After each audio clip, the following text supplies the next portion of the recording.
Olá! Desde o dia 14 de abril começamos a exibir a série de 5 programas produzidos pelos alunos do curso de produção em TV da Escola do Legislativo. Foram ideias interessantes compartilhadas durante o nosso convívio, misturando teoria e prática. Gravamos depoimentos que demonstraram a expectativa desses alunos em relação ao curso. Essa questão de identificar uma notícia que realmente atrai o público, entendeu? A questão da criatividade, ficar mais assim, com um conhecimento assim, mais uma técnica aguçada assim, para a questão da produção mesmo. Assim, identificar a matéria na hora que ela acontece, entendeu? Um fato. E transformar ela em matéria. Eu acho que eu quero aprender isso, essa técnica. Aprender não, ter um conhecimento mais aprofundado sobre isso. É o direcionamento que é dado. Então, assim, eu estou procurando aprimorar o que eu aprendi na faculdade, porque a gente não aprende tudo. Então, eu quero poder ter um conhecimento mais elevado sobre produção de TV. Eu quero crescer, nessa área. A gente sempre pode melhorar. E então eu vim em busca de mais conhecimentos até para me aperfeiçoar no trabalho que eu já desempenho. Na faculdade, você sempre vai para a televisão achando que você já vai ser o repórter, o apresentador. E aí eu fui surpreendida, que eu fui justamente chamada para trabalhar como produção. Então eu estou justamente buscando um maior conhecimento para saber se na prática eu estou fazendo certinho como é na teoria. Não existe um bom locutor, um bom apresentador, se por trás não tem uma boa produção, assim como também no rádio existe na TV. E na edição desta semana, vocês verão o programa Quem São Elas?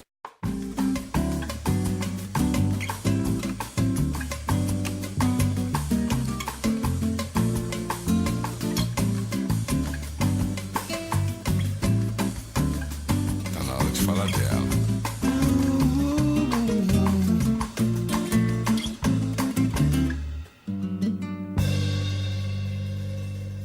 O programa Quem São Elas faz uma homenagem às mulheres piauienses que se destacaram nas mais diversas áreas, seja na política, esporte, música e outras. E você é nosso convidado especial a conhecer quem são essas guerreiras.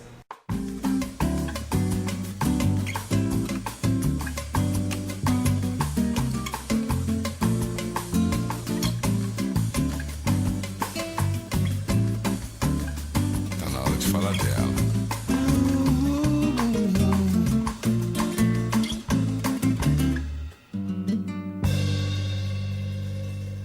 Antes de conhecermos algumas dessas mulheres, vamos saber um pouco mais sobre o 8 de março, data em que se comemora o Dia Internacional da Mulher. Esta data foi escolhida em homenagem às mulheres vítimas de uma das maiores covardias por elas sofridas no passado. No dia 8 de março de 1857, operários de uma fábrica de tecidos em Nova York fizeram uma grande greve, ocuparam a fábrica e começaram a reivindicar a redução na carga horária diária de trabalho de 16 para 10 horas diárias e a equiparação de salários com os homens que chegavam a ganhar até 3 vezes mais para fazer o mesmo serviço e o tratamento digno no ambiente de trabalho. Por conta disso, elas foram trancadas dentro da fábrica que foi incendiada.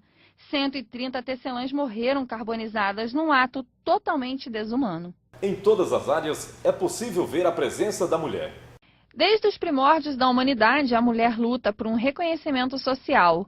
Mas o passado está recheado de exemplos de mulheres extremamente influentes e que, em muitos casos, usaram do seu poder, de sua sedução e até mesmo pegarem em armas para mudar a história da humanidade. Em 69 e 30 a.C., a rainha do Egito, a Cleópatra. No século XV, a combatente francesa Joana d'Arc, que acabou morrendo queimada em uma fogueira como bruxa. Ainda no século XIX, Ana Jacinta de São José, mais conhecida como Dona Beija, através de sua estonteante beleza, foi peça fundamental na história das Minas Gerais. E Anita Garibaldi, conhecida como heroína dos dois mundos, companheira e parceira do revolucionário Giuseppe Garibaldi. A Nova Zelândia foi o primeiro país a permitir o voto das mulheres, e isso somente em 1893. As brasileiras só adquiriram esse direito 49 anos depois, em 1932. E até hoje, em muitas partes do mundo, as mulheres são consideradas propriedades masculinas, primeiro dos seus pais e depois dos seus maridos. 8 de março não é apenas um dia comemorativo, é uma data que serve para unir todas as nações do mundo em torno de conferências e debates em prol da melhoria do papel da mulher na sociedade atual. Uma figura do Piauí, com bastante expressão, tem nome inglês, ou melhor, de país. Ela se destaca pelas suas composições musicais. Aí vi uma tocha assim, como uma luz, uma lâmpada fluorescente, vindo assim de longe assim. Aí eu chamei o Otacílio, estão tocando fogo naqueles matos para lá. Ele reparou e disse, não é fogo de roçado não. Ali é um avião que vem vindo. E a luz vinha pequena, viu? Mas ela, ora era verde, ora era azul, ora amarela, ora ficava branca. E a luz veio de longe e cada vez ela crescendo, mas ficou bem grandona assim.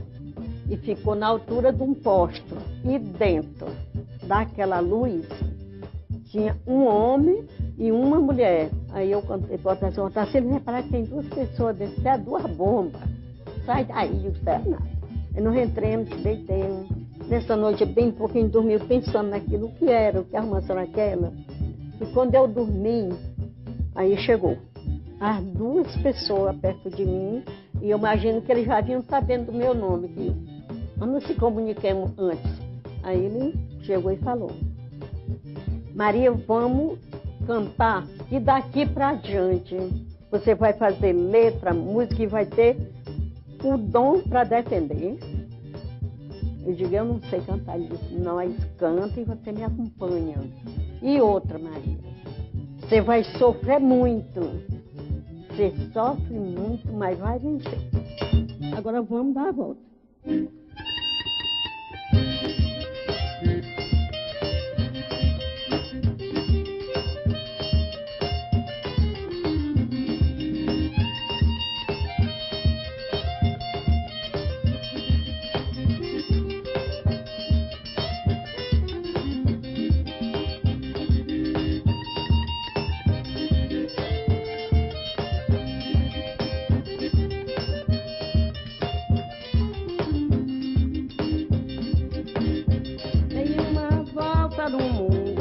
Fazer pesquisação, achei coisas que doeu dentro do meu coração.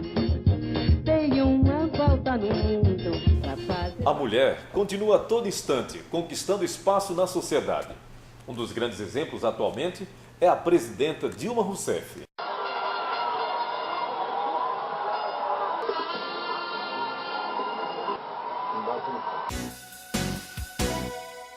O programa Quem São Elas recebe hoje uma figura muito importante para a história da mulher no Piauí. Maria Genoveva de Aguiar Moraes, mais conhecida como Genu Moraes, nasceu no dia 15 de fevereiro de 1927, na cidade de Teresina, em Berço de Ouro, auge da cera de Carnaúba. Filha de Eurípides Clementino de Aguiar, governou o Piauí de 1916 a 1920, e de Dona Maria da Graça Falcão Lopes, conhecida como Graci Lopes. É com a Dona Genu Moraes que conversamos a partir de agora. Toda a minha vida foi muito festiva. Eu nasci na Antonino Freire 1371, ali na casa de meu pai. Meu pai estava fazendo eleição para senador quando eu nasci. Na minha época, não tinha maternidade, a pessoa nascia em casa, com parteira, completamente diferente de hoje, né? Que a pessoa vai para a maternidade, tudo, tem pré-natal, aquela coisa toda, né? Na Praça Pedro II eu andei de bicicleta, andei de patins de roda.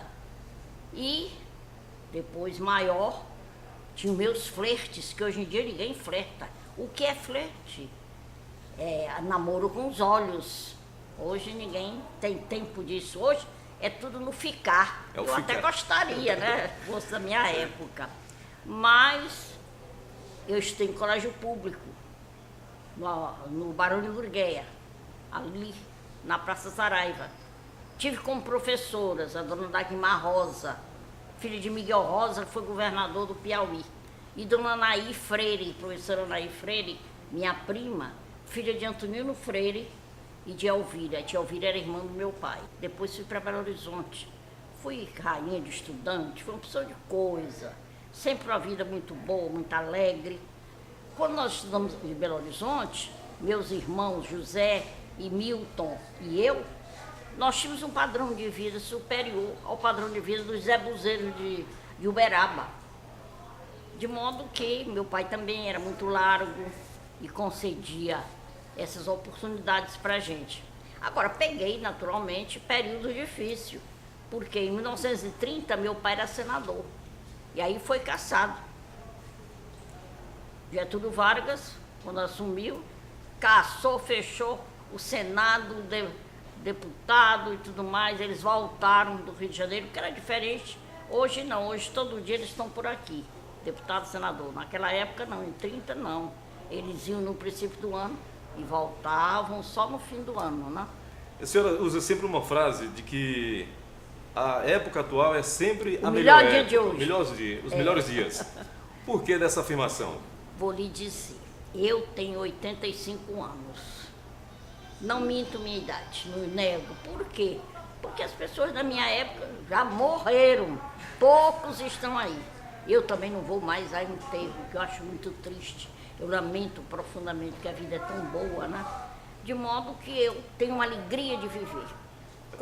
Em qualquer circunstância. Simplesmente viver. Não precisa nada especial.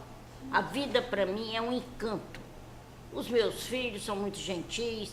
Meu marido morreu, já fazem 15 anos, era uma pessoa muito bem educada, muito fino. O Antônio era de tradicional família de Parnaíba, né? Moraes, de pai Moraes Corrêa de Parnaíba.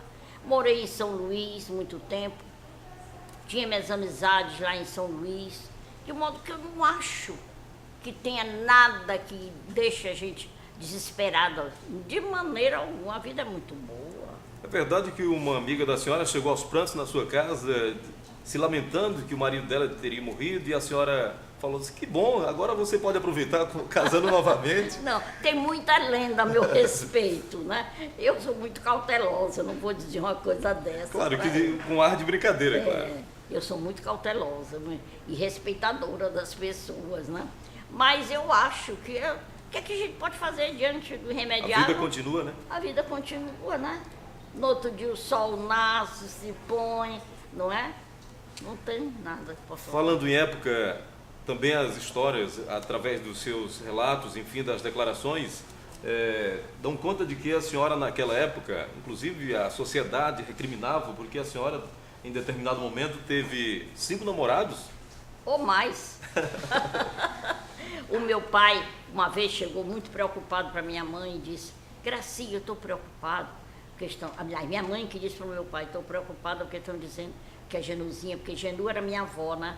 Está namorando e tudo, desfrutando, que naquela época se usava esse termo, que a mocinha era que desfrutava os filhos ali. Aí meu pai, com minha mãe conversando, aí meu pai disse, Gracinha, não se preocupe não, deixa a Genu desfrutar os filhos alheios, né?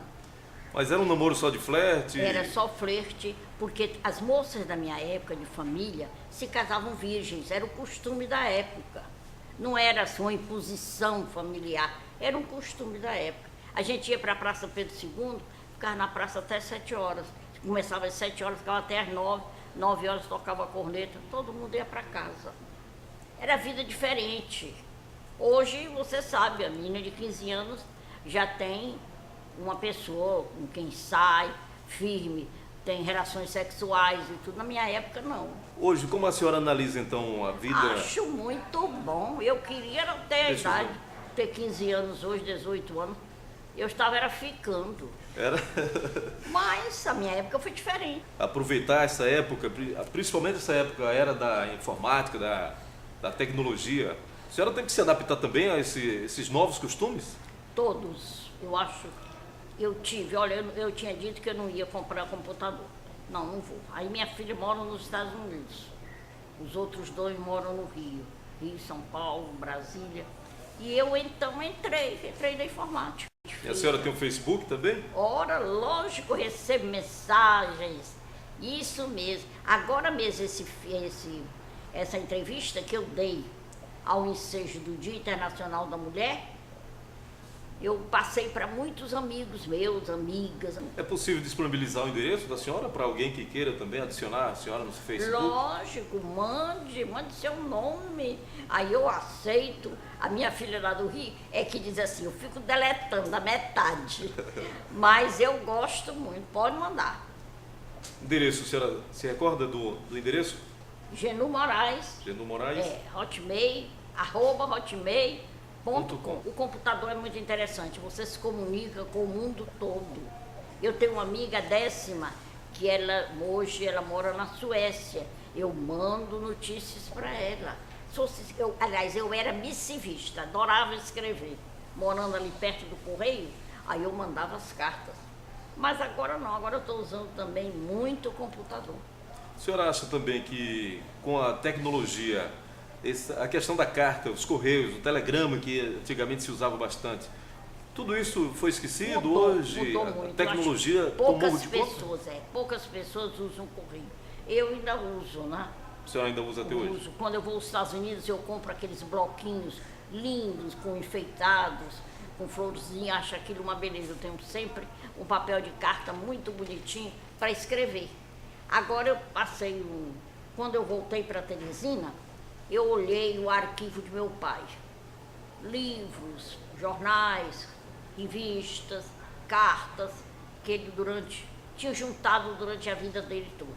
Aí eu digo, gente, era bom a gente dar um jeito de juntar tudo isso num livro. Aí os artigos dele, que Eurípides Aguiar mantinha o jornalismo como da época, ele escrevia à mão e o jornal era violento. Também caiu nele, na época da UDN, caiu nele que acabavam. Ele então se defendia. Então eu peguei tudo isso, o Kená Crua me ajudou, jornalista, e nós fizemos o lançamento do livro em homenagem a Eurípides Aguiar. Eu até trouxe um exemplar para mostrar.